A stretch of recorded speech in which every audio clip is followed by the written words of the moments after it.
忙完了一堆的事情，终于有时间来聊一聊这个新的麦克了，来自于 STEM Audio 的 SA87T。你听这个名字，你自然而然会想到纽曼的 U87，而且这个 SA87T 里面的这个 T 字呢，代表 Tube 电子管，所以看上去是一个电子管版本的 U87 复刻，效果怎么样呢？我们一起来看一看。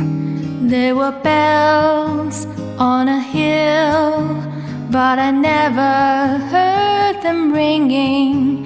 No, I never heard them at all.Till there was you. 大家好，我是 Alex。STEM Audio 这个品牌对我们国内的很多朋友来说呢，完全是陌生的。不过他们近些年呢，在国外市场知名度是越来越高，非常非常受欢迎。这个品牌呢，来自于南美洲的智利，就是你如果看地图特别细的一条的那个，就是一直以来呢，他们都是以堆料级别的这种忠实复刻呢著称。他们旗下呢很多的1176、LA2A、Fairchild、Neve 等等各种各样的压缩设备模拟呢，是复刻设备中第一梯队的产品。然后呢，像 API、Neve 的等等的前级，还有 Portec 的均衡是特别受欢迎。从几年前他们开始复刻 Mac 以后呢，到现在已经开始出了47、67、87、800G， 而且还曾经闪现过251的复刻，那个我也没赶上。到目前呢，也没有列在网上，不知道什么时候还能遇到。而且 STEM Audio 他们还不光是做简单直接的这种复刻，他们开始通过自己的这种技术积累呢，开始设计更多的有特色的产品。比如说今天咱们看的这款 SA87T， 这一款基于87设计的电子管 Mac， 但是实际上这么说又不太准确。我觉得就像他们官网所说的，这更像是一个重新设计的介于 U87 和 800G 之间的一个 Mac。我收到的时候呢，是一个特别结实的这么一个航空箱，包括 Mac 支架，包括电源砖，包括非常巨长的一根 Mac 连接线。对于喜欢看电路的同学呢，我特地把它拆开拍了照片给你们看，非常干净简洁的电路，用了 Visual 的电容、Solter 的输出变压器、Neostock 的电子管，以及最重要的，在它这个里边的 Bringasm 的 K67 的振膜，这个是这个 Mac 的灵魂。从外观上来看呢，它比 U87 稍微的大一些，可以看到它们的尺寸，然后呢也稍微重一些，因为它这个外壳你拆开的时候会发现它的外壳确实比 U87 的要厚。在我给大家听音色和对比之前呢，要先了解一件事情，就是 U87 AI 现在我看了在 Vintage King 上的售价是3500美金， SA87T 官网的价格是1000美金，所以他们既然都有87在名字里呢，我们来对比一下看看到底有什么样的区别。我们先来听一些乡琴、木吉他的声音，也基本上代表了你去用它录乐器的大概是什么样子。我们先听 SA87， 然后我们会切到 U87 来回对比一下。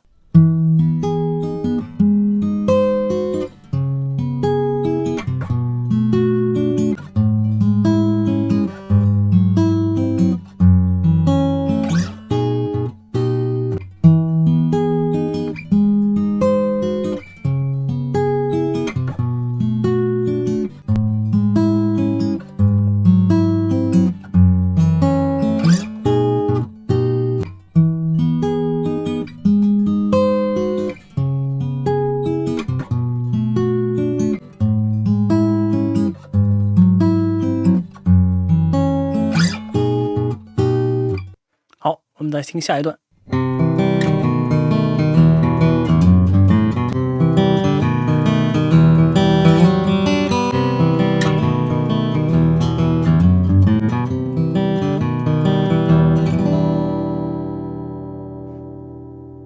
我再重复一下后边这个地方 SA87。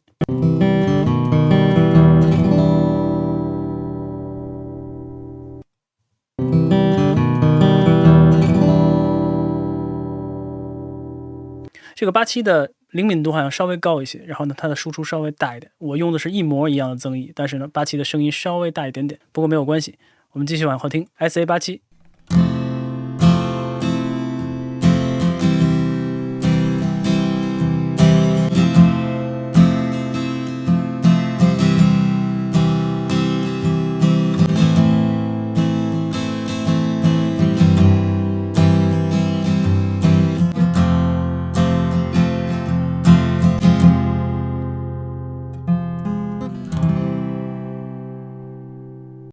最后我们再听一段。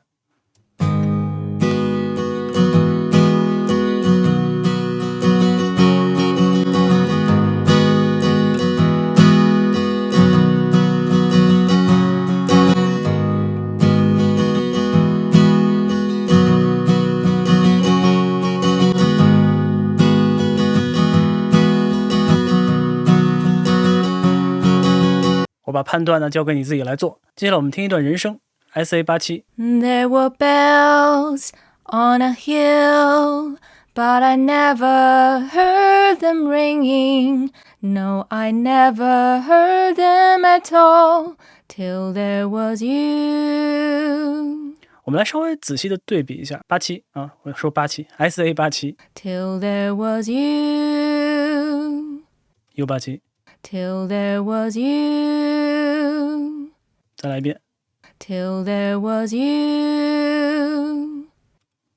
Till there was you. 继续往后听 SA There were birds in the sky, but I never saw them winging. U87 No, I never saw them at all till there was you. SA And there was music and Yo, wonderful roses, they tell me, in sweet fragrant meadows of dawn and dew. 咱们再找这个地方听一下，仔细听 SA Of dawn and dew.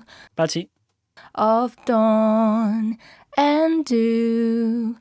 OK， 整体听下来，我的感觉是 SA87声音会稍微在高频更亮一点点 ，U87 反而在这两个麦克 ，U87 本身自己就是一个相对来说比较亮的麦克，但是在对比中呢，你会发现它反而是稍微的暗一些。当然，也许是这个87的个体的案例，但是它的声音会稍微在中低频稍微的厚一点点。SA87 呢，整个的高频非常亮，并不是说它的中频低频不好，而是它的高频会稍微的突出一些。也许是因为完全全新的麦克，也许是因为就像他说的87和 800G 的结合。如果你对 800G 有印象的话，你应该知道它的高频的表现是非常非常出色的。所以呢，我们把这个声音放到一个弹唱里面，然后我们听一听加了效果以后大概是什么样的声音。我们先听完全什么都没有的。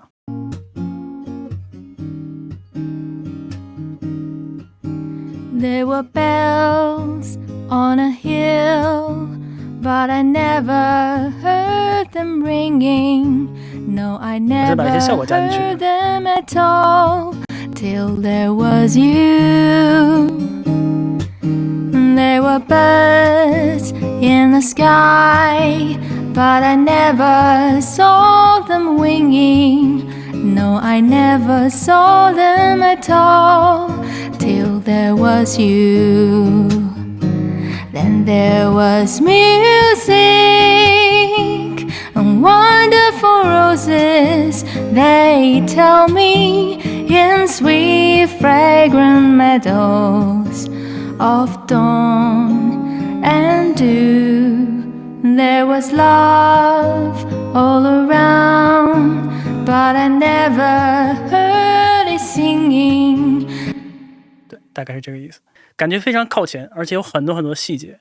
你会发现在你单独听人声的时候，有时候你会认为他们我经常说的 sibling 会感觉多一些。很多的67 K67 的这种 capsule 就是这样，因为 K67 是一个特别特别亮的振膜，很多的时候需要在设计电路里面去抑制这种高频，但是一旦放到音乐里边，有伴奏，有各种各样的处理之后，你会发现它声音非常的漂亮。这也是为什么 K67 的振膜特别特别的受欢迎。虽然我知道 STEM Audio 在国内没有任何的代理，而且大家可能海外购买也是非常非常困难的一件事情，至少没有很多人去试过，而且还要交税啊，乱七八糟。不过呢，既然我拿到了呢，我希望给大家一些参考。我还有一个 SA47 Mark III 在路上，有机会的话，我还跟大家聊一聊那款麦克，因为那个可能是我更喜欢的一个，因为那个一定也是一个非常非常非常好的麦克。所以呢 STEM Audio SA87T， 希望我这个视频能够给你一些参考，让你了解到这个品牌和它的产品。感谢大家支持，别忘了订阅频道，咱们下次再见。好好学习，天天向上，拜拜。